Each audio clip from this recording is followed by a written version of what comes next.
Salut à tous, je suis un dev et cette vidéo va te faire relativiser. Alors aujourd'hui, on va parler des pires catastrophes que j'ai fait en tant que développeur. Et que ce soit des projets perso ou des projets d'entreprise, je vais en parler, quoi qu'il arrive. Et comme je te disais, ça va te permettre de relativiser, mais aussi d'apprendre de mes erreurs et de rigoler un peu peut-être. Sûrement un peu comme toi, je consomme beaucoup de contenu de créateurs, que ce soit de la vidéo, des articles, tout ce que tu veux. Et à part quelques exceptions, c'est fou ce que les gens se prennent au sérieux. C'est toujours lisse, carré, précis, il n'y a pas une erreur, il n'y a rien qui dépasse, ils sont parfaits. Et comme en tant que développeur, on a souvent la tendance de se comparer avec les autres, ça devient vite déprimant de les voir faire leur truc parfait en permanence. Du coup, aujourd'hui, on va faire absolument le contraire.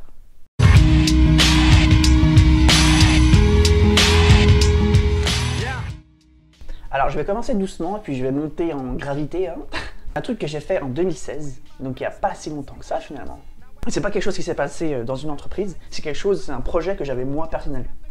Cette première histoire, elle concerne la fois où j'ai voulu faire un jeu vidéo. Oui, j'ai voulu faire un jeu vidéo tout seul. Je sais pas si tu connais Unreal Engine. Unreal Engine, c'est un moteur de jeu vidéo qui est gratuit, que n'importe qui peut utiliser, et qui est vachement accessible pour ce que c'est, vraiment. Si t'as pas trop peur du C++, franchement, tu peux aller dedans et faire des choses vraiment cool, tu vois.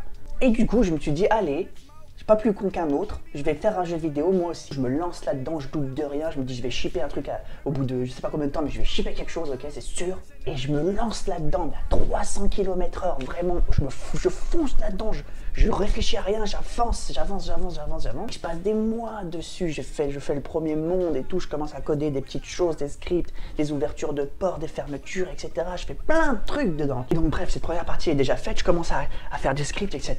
Ça fonctionne, je suis comme un fou, je suis au top de ma vie. Et là, pour une raison dont je me souviens plus exactement, j'achète un autre disque dur. Je voulais avoir 2 disques durs, voilà. Et je me mets à partitionner les disques avec une partie données, une partie Windows, etc. On s'en fout. Et pour refaire cette organisation au niveau de mes disques, il faut que je partitionne des choses et il faut que je bouge des choses, etc. Et c'est un truc que j'ai fait 1000 fois, je sais le faire, je me pose pas trop la question parce que je sais exactement comment je veux le faire et pourquoi je veux le faire comme ça. Et donc je le fais, ça marche, je retourne sur Windows, etc. Et puis je vais sur ma partie données et je me rends compte qu'elle est vide. Et en fait, à ce moment-là, je me rends compte que j'ai formaté mon disque de données sans faire exprès.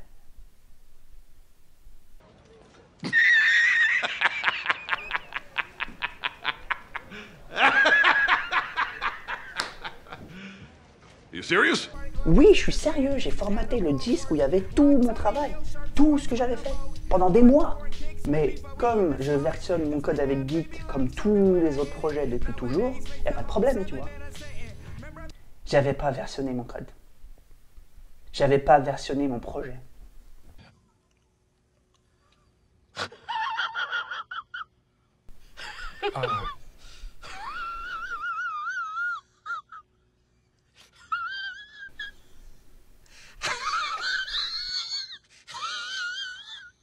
Honnêtement, même aujourd'hui, je ne saurais pas t'expliquer pourquoi j'avais pas versionné ce projet-là. Je ne sais pas. Peut-être parce que j'étais trop excité. Bref, j'ai perdu l'équivalent de mois de travail parce que j'ai pas versionné mon code. Le pire, c'est qu'il me reste l'exécutable. Je ne sais pas pourquoi, j'avais sauvegardé l'exécutable quelque part d'autre. Aujourd'hui, je peux me balader dans le monde que j'ai créé, mais je peux pas le changer, tu vois, c'est impossible. Premier truc que tu peux retirer de cette première erreur, toujours versionner son code. Peu importe le projet, que ça soit professionnel ou personnel, toujours avoir du versionning. Peu importe ce que tu utilises, j'en ai rien à foutre, toujours versionner son code. Toujours partir du principe que la donnée va disparaître. Aujourd'hui, je versionne tout, je suis un psychopathe, je versionne cette vidéo, je versionne les articles, je versionne tout ce que j'écris, tout est versionné. Si je pouvais me versionner moi-même, je me versionnerais, tu vois. Je suis devenu à cause de cette histoire, je suis devenu complètement fou avec ça. Bon, ça c'était un exemple gentil de ce que j'ai fait comme erreur. Maintenant, on va parler de trucs un peu plus graves.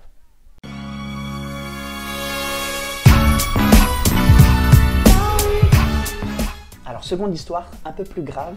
Cette fois, c'était en entreprise et c'était il y a vraiment plusieurs années.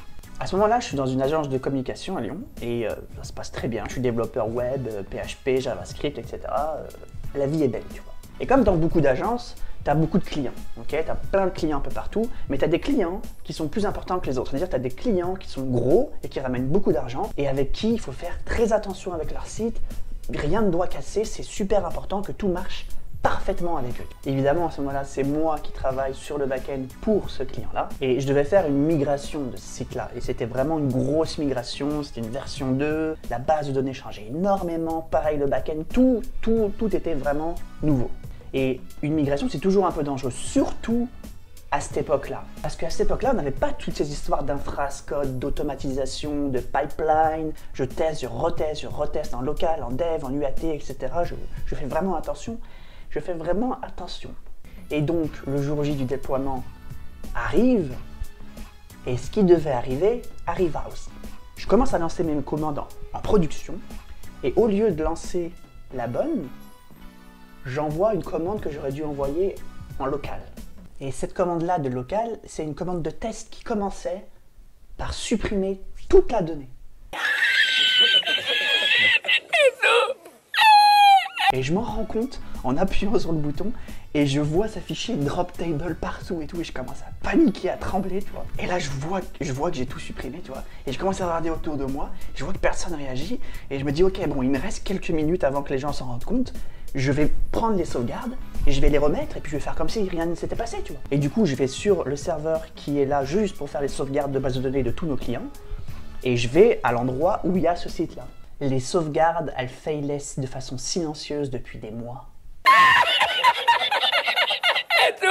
Pour ma défense, c'est pas moi qui étais responsable de ce système de sauvegarde, mais c'était moi qui étais responsable de cette migration, tu vois. Donc c'était à moi de vérifier que les données étaient bonnes. Et là, par contre, je commence à transpirer fort, tu vois. C'est panique à bord. Je viens de supprimer la base de données dans la production et il n'y a aucun moyen de la récupérer. Je suis en panique, tu vois. Mais je me rends compte qu'il y a toujours personne qui réagit, en fait.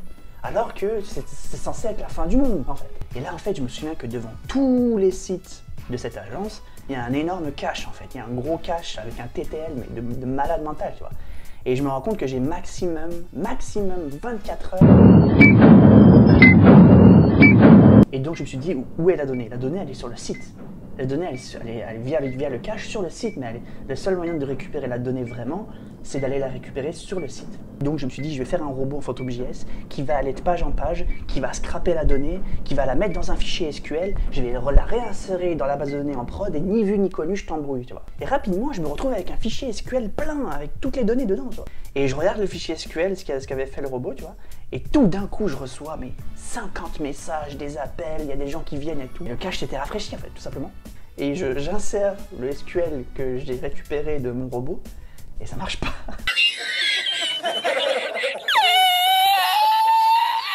Et ça marchait pas parce que le robot ne pouvait pas tout récupérer en fait. Et du coup j'ai dû faire plein de choses à la main pour faire en sorte que le site juste fonctionne, tu vois. Et le site a été down pendant des heures et des heures et c'était un site qui était très visité. D'ailleurs, il doit toujours être très visité aujourd'hui. Et donc, qu'est-ce que tu peux retenir de cette erreur monumentale? Déjà d'une, quand tu fais une migration, un changement, quoi que ce soit, toujours avoir une solution de rollback. Tu dois pouvoir appuyer sur un bouton et revenir à l'état initial. Si tu n'as pas ça, ne commence même pas à faire des migrations ou des choses dangereuses sur un site. C'est une mauvaise idée. La deuxième leçon que tu peux prendre aussi de cette histoire, c'est de ne jamais paniquer, toujours regarder les commandes que tu fais, les lire, checker double fois. Si possible, avoir quelqu'un avec toi qui double-check ce que tu fais pour être sûr que ce que tu envoies est envoyé au bon endroit et au bon moment. Ne pas faire les choses rapidement, faire les choses calmement. Mais j'ai vécu un truc encore pire que ça, je crois.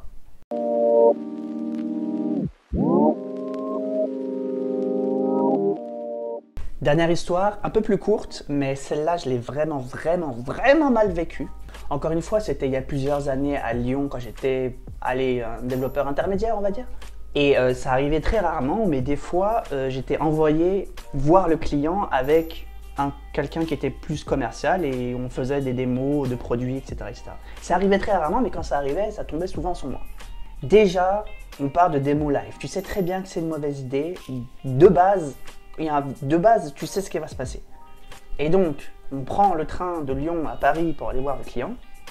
Et dans le train, j'ai une idée de génie. Je sais pas, je me suis dit, je suis un génie, on va rajouter ça dans le projet maintenant, on va le faire maintenant, ok? J'ouvre mon laptop, je commence à changer plein de trucs et tout. Je rentre pas dans les détails exactement parce que on s'en fout.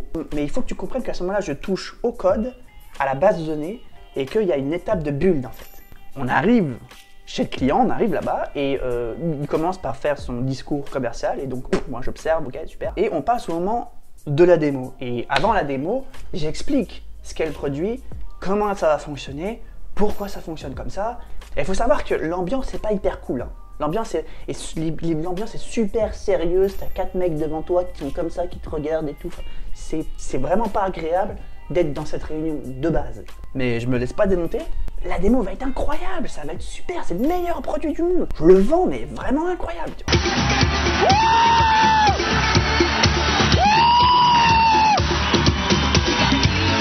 Je commence la démo, et au début ça se passe bien, au début il n'y a pas de problème, quoi. Et donc j'arrive à ce moment fatidique d'utiliser la nouvelle feature, et là, crash. Drivers, you'll notice that this scanner build. Whoa. Et là, je me retourne et je vois les 4 clients et mon manager qui me regardent comme si j'avais tué un nouveau-né, tu vois. Et là, le malaise. Le malaise. Mais j'ai rarement été aussi mal au niveau du malaise de toute ma vie. Yeah, it's a great game. Et là, du coup, dans ma tête, je me dis, ok, bon, ce projet-là, je l'ai versionné, tu vois, je le sais. Donc, j'ai juste à revenir en arrière sur tous les changements que j'ai faits, rebuilder, et ça va marcher, c'est parfait. Je reprends la démo, ça marche, pff, crash, en plein milieu du truc. Et je finis par abandonner parce que je me rends compte qu'en fait, ce qui se passe, c'est que j'avais beau retourner en arrière au niveau du code, la base de données avait changé. Et quelques jours plus tard, on a appris que ce client avait décidé de partir avec une autre entreprise. Alors, il y a quelques leçons que tu peux prendre de cette histoire-là. C'est la première, si possible, ne jamais faire de démo live. Si tu ne peux ne pas faire une démo live, ne la fais pas. Quand c'est pas possible et que tu dois faire une démo live, alors ce que je recommande, c'est de réduire le scope.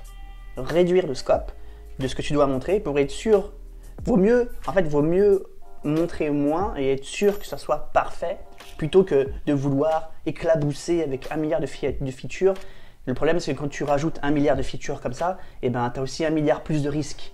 Plus n'est pas forcément mieux, surtout quand tu veux faire une démo live en fait.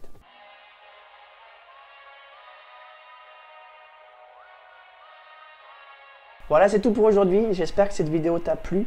Alors, il faut savoir qu'aujourd'hui, moi, je fais absolument aucune erreur. Je suis absolument parfait dans tout ce que je fais. Bref, merci d'avoir regardé la vidéo. Tu peux t'abonner à cette chaîne YouTube et au Twitter. Ça fait plaisir, c'est gratuit. Et je te dis à lundi prochain.